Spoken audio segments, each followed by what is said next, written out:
Welcome to the Binge Breakers podcast. I'm Jacqueline. I am here to teach you how I overcame bulimia and my binge eating disorder, and how you can too. Through simple steps of mind management, repairing your relationship with yourself, understanding your habits, and intuitive eating. Disclaimer: this recording is not intended to be utilized as medical advice or a medical diagnosis. If you think you're in need of medical attention or treatment, please seek it immediately. This recording will also contain sensitive subjects such as binging and purging, weight, and depression. Please listen at your own discretion and do what you think is best for you. Hey everyone, welcome to the podcast. Today I'm going to be talking about abundance with behaviors. And that may sound counterintuitive or kind of weird, but it is something I've been talking about in my group coaching a lot, and it's been helping my clients a lot to understand this concept. So hopefully it will help you guys too. But first, I hope you guys had a really wonderful Halloween. Remember that if you binged or indulged in behaviors on Halloween or something like that, just forgive yourself, move on. It's going to be okay. It's not the end of the world. You can always start over. You can always start again.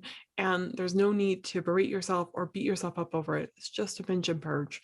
And I know sometimes people drink a lot of alcohol on Halloween too. Same thing. If you overdrink a little bit, maybe some things you regret, you can't change the past. All you can do is move forward. Try to understand what happened the night before, why it happened. Think of what maybe you could have possibly changed and what you want to do now, and then move forward. But don't go into this total restriction. I'm going to make up for it, blah, blah, blah, all that sort of stuff. You can't make up for what happened. All you can do is move forward. And generally with binging and purging, there's really nothing to forgive. And if you indulge in alcohol too, please don't beat yourself up. Understand that you're human and move forward and be kind to yourself and gentle. Okay, I just want to say that. All right, so abundance with behaviors. The general concept is that instead of making this hard line, you're not allowed to binge and purge anymore, or you're not allowed to do X anymore, and you can only do these things when you want to binge, it almost puts you into this restrictive mode. And it's far better to offer yourself an abundance of coping tactics, including binging or purging, instead of just offering you only this thing, and understanding that they're all available to you.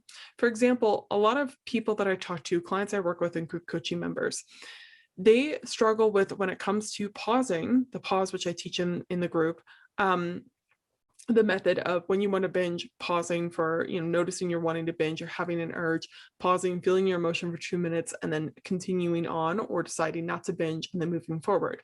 That process. Whenever that process comes up, the problem that they usually have is that it's almost like, since they think, well, you have to pause, so they know if they pause, they will not binge. And therefore, their brain almost tries to act super fast and binge before they can pause or stop themselves, so that they can still access that food. It's almost like this very scarcity mindset, right? Where it's like, well, I know that if I do that, I'm going to not binge. It's going to be effective. The pause works, right? So if you do these tactics, if you do these kind of mindfulness tactics, you will likely not binge. But because you want to binge, you almost hijack yourself, right? And you're like, well, let's just do this really fast before we can change our mind. What will be far better in that moment, and what helped me tremendously, something really simple that I didn't even really realize I was doing at the time that was helpful, is allowing myself to pause, but also knowing that I could binge afterwards if I wanted to. And I'm so proud of myself that I was able to intuitively do that, even though I wasn't even into this zone then. But the reason I did that wasn't because I knew that abundance was helpful. I just knew that if I didn't tell myself that, I wouldn't do it. There's no way. Like in those moments when I wanted to binge and purge, I did not want to pause for 2 minutes. I didn't want to address my feelings and understand what was going on and make a firm decision and all that sort of stuff. I just wanted to binge. So I knew if I told myself in the moment, pause for 2 minutes and then never binge, there was no fucking way I was going to do it, because I wanted to binge so badly. What was far more effective for me was telling myself, I swear to God, and I meant this, you can binge afterwards if you want to, but we need to try this first. We can try this first, and if it doesn't work or we still want to binge, I swear you can still binge afterwards. Let's just try this. And the reason I felt confident doing that was, one, I truly believe that I could binge afterwards. Two, I had been practicing for a while, not beating myself up over behaviors. I was not dramatic about my behaviors anymore. I just treated bulimia, even though, of course, there are lots of issues with bulimia. I treated it like my cigarettes or my wine. It was just kind of like, if it happens, it's not the worst thing in the world. I didn't spend time beating myself up over it. And so for me at that point, binging wasn't the worst thing in the world. It was just something that I felt like I wanted to stop and I felt like it wasn't helping me anymore. So I really wanted to figure out a way to let go of it. But I also knew that it was still something that was highly rewarding for me and something that I wasn't going to want to stop doing in the moment. And that's why offering myself the idea of binging, but also trying something new was more appealing and more sustainable to me. So anyway, the reason that I say that that's helpful and why I'm talking about myself is because what I find more effective with my clients and group coaching members is when they want to binge, instead of saying either you pause and don't binge at all or you binge, they're always going to opt for the binging. But if you show them, hey, like, let's try this for a minute or two, let's try this other behavior first. And if you still want to, you can totally binge. And them genuinely meaning that, they're more likely to follow through with the behaviors that will help them initially, and then they're less likely to binge later once they calm down.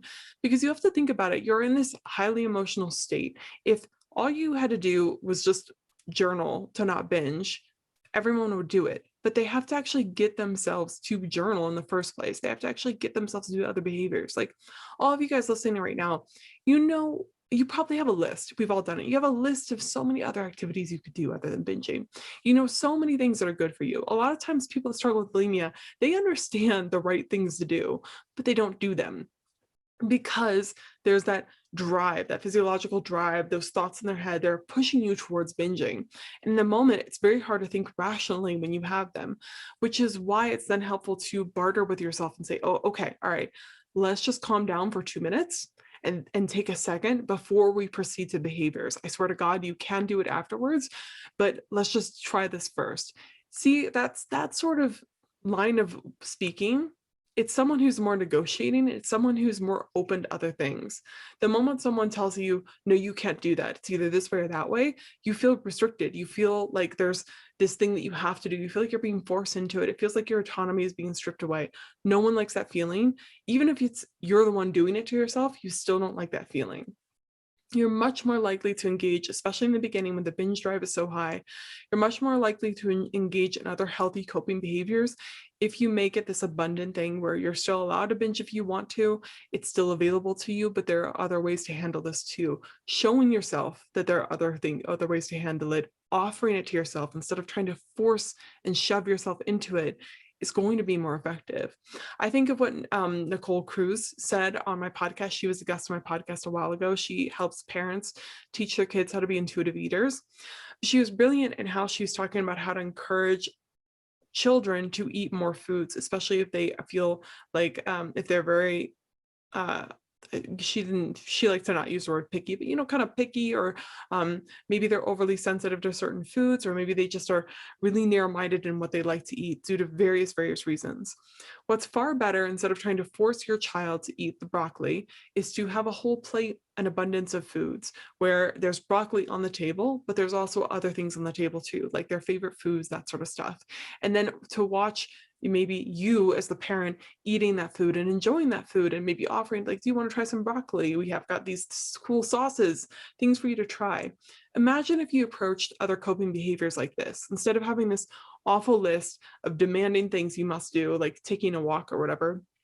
Imagine you come up to yourself and you're like, hey, what's going on? Oh, you want to binge? Okay, all right, I totally get that. So we can still binge if we want to, but let's try this other behavior first. Let's try lying down for 5 minutes and see if that does any good. Or even if that's too much to think about right now, maybe let's just try closing our eyes for a minute or two and let's calm down first. And then if we want to binge, that's totally fine. But let's just do some regulatory breathing so we can calm down our heart rate and everything and get our nervous system back down to baseline. Let's try that first. I have one client, the way she's talked to me about it, she's experienced a lot of success in her first month. And the way she talks about it is never saying no to herself, you can't binge, but she's always like, maybe, but let's do this first. Maybe let's calm down first. And she knows intuitively that when she wants to binge, when she's at that point where she's literally fantasizing and salivating over binging, it's not the time to tell herself no. It's not the time to negotiate. It's just the time to close her eyes and calm down till she gets to the point where she can think rationally for a little bit. And then even then she isn't able to tell herself, no, you can't binge. It's just say, maybe, but let's just go take a nap first. Or maybe, but let's just go take a walk first. Or maybe, but let's scroll Instagram first. Something. Doing that sounds so much more nice and comforting and inviting than someone being like bursting through your door like the Kool-Aid man and being like, you're gonna take a stress nap and you're gonna like it, right? Like, no, that doesn't feel good at all. We so often know how to intuitively handle other people's emotions, but when it comes to ourselves, we just are the worst tyrant towards ourselves.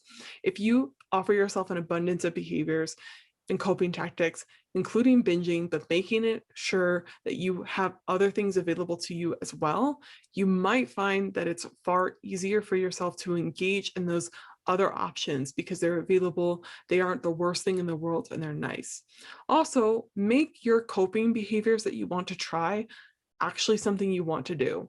So a lot of people have like going for a walk or going for a run or I don't know, what is it? Like taking a bath or something as coping behavior. And if you have time for all of that, then by all means go ahead. But for me, I know that when I'm going to go for a run, it's going to be at least like a 2-hour process because I have to go for the run. I have to get my dog ready. I have to get changed. Then I have to come home, take a shower. I'm just someone who really I have trouble with transitioning times. So when I commit to a new task, I know it's going to take me a lot of time. Sometimes you don't have time for that. But what I always had time for was just taking a quick lie down in my bed. Like that was the easiest transition I could make from binging to not binging was I know I have the capability to lie down in my bed. And again, not everyone has access to that. So maybe it's just you're working in the office and you take a quick 5-minute break to go outside and sit down outside in the cool, fresh air, wherever you're at, and breathe. But something that feels easy to you and manageable is going to be key. And if all you can do is sit at your office desk, close your eyes and breathe, with focusing on slow exhales, that's something.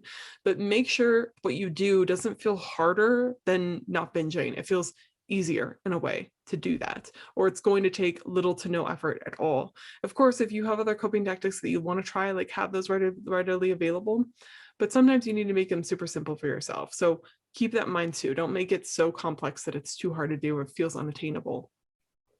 Okay, I hope that this concept made sense to you. Having an abundance behaviors versus trying to force yourself into behaviors is going to be more effective and make you more willingly able to try them versus forcing yourself to do it. It's kind of like it's you recognizing you have a choice in the matter versus you have to binge or you have to do this, and so you opt for the binging instead. Make it fun for yourself, make it enjoyable, and negotiate with yourself in the moment if you have to, and be genuine about the fact that you can binge if you want to, you can purge if you want to, but let's try something first and then go to the behaviors. This will make you more willing to try it in the first place. And all you really need to do is get your foot in the door, right? You need to get your foot in the door. And once that door is slightly open to recovery, then it'll be easier to keep on opening it. But for me, getting my foot in the door was the pause method. And the reason that I got my foot in the door is because I was willing to even open the door was the idea that I could still binge if I wanted to. It made me feel like I was still safe, like I could still have that option available to me. Even now, I could still binge if I wanted to, but I truly don't want to anymore. And that's what's made the world of difference for me, having my own autonomy. So please do the same for you. If you're struggling with these things, I highly recommend always getting support for you, whether it's reaching out to a friend or if you feel that you need therapy or treatment, please go and seek those things. I also offer one private one-on-one coaching and a group coaching program. Depending on your financial situation, my group coaching program is super affordable, but if you feel like you need more one-on-one private help, my coaching's really, really amazing for people, and you'll get hourly, weekly support, and we'll go over things in detail and find out what resistances you're having in recovery in a very non-judgmental, compassionate, and curious way. I never am going to be one that's going to try to force you into something. And I think that's what I love most about coaching is I help people come to their own conclusions about what's best for them to do in the moment. So if you feel like you need more support in your journey, I highly recommend finding some sort of community and support system for you. That's one of the best ways you can get out of bulimia, and I offer that as well. So if you're interested in those things, you can always go to bingebreakers.com. All right, I'm gonna let you guys go here. I hope you have a wonderful weekend, and maybe we're gonna go out and do some hiking, so I'm excited for that. Maybe get some fresh air, especially with the fall colors still around if you're in a place where the seasons are changing. But yeah, never give up on yourself, my friends. Bye.